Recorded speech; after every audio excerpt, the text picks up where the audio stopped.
From now on, we will study about the first type of clause. The first type of clause is constituted with a subject, a phrase of an intransitive verb. There is an example, a class start. The speaker applies the verb start, which has the trait either as a transitive verb or an intransitive verb. As an intransitive verb, to describe the subject or class, get the definition of the intransitive verb start from an unstated subject in the clause. The unstated subject can be understood as our Lord because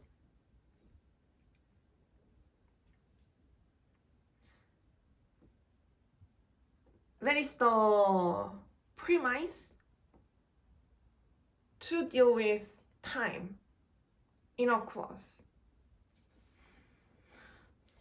We admit that the class starts according to the flow of time.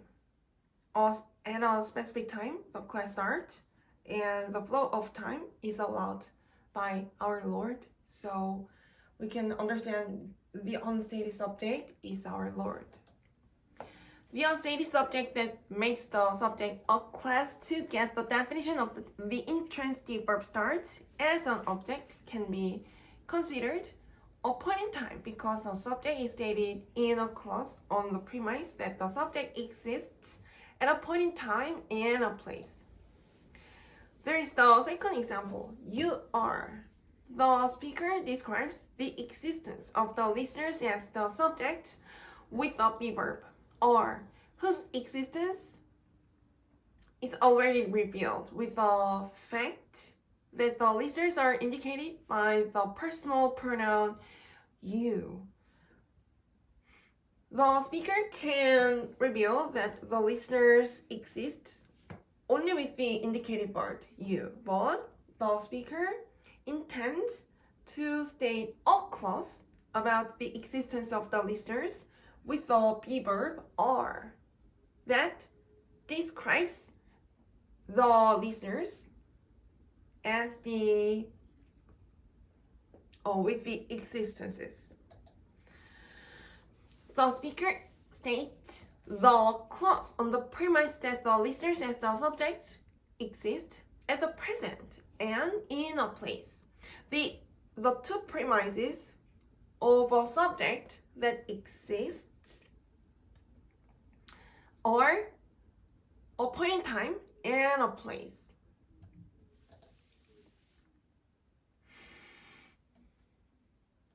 In this clause, the clause is stated in the present tense, so we can understand the premise about a point in time is able to be understood as the present.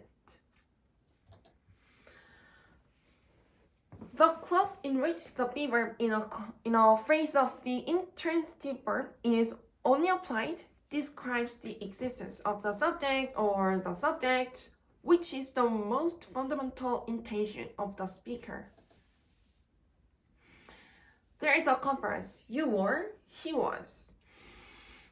The speaker of the clause to convey the most fundamental intention states the clause at the present about the subject that existed in the past because the speaker intends to convey the information of the subject. The number of the subject reveals whether the definition and the number of the subject are agreed or not.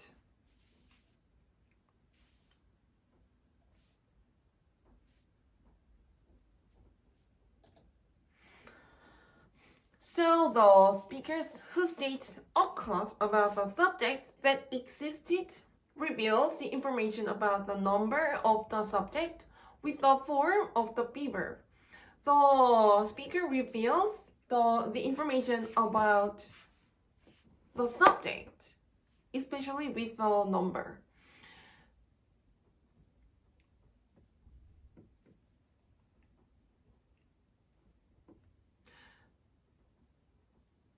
The number of the subject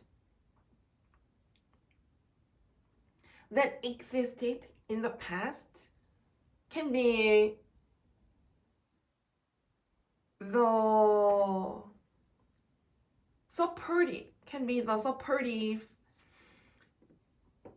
reason why the speaker tells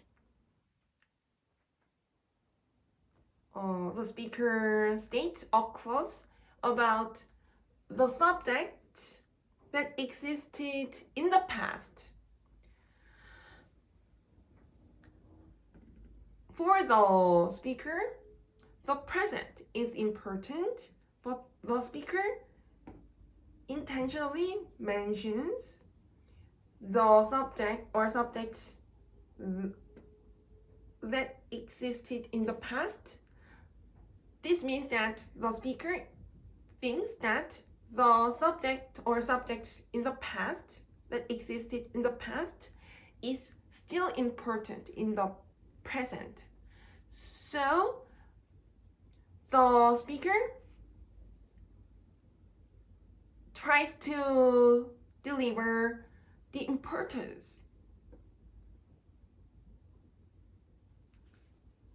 about delivered in the statement while revealing the number of the subject, because the magnitude of the subject can be a good barometer to tell us about the importance about the intent of the speaker delivered in each clause.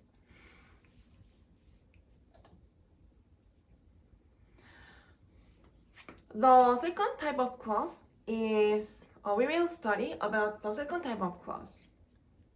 The second type of clause is constituted with the subject, a phrase of an intransitive verb, and a subjective complement. There is a clause, you are happy.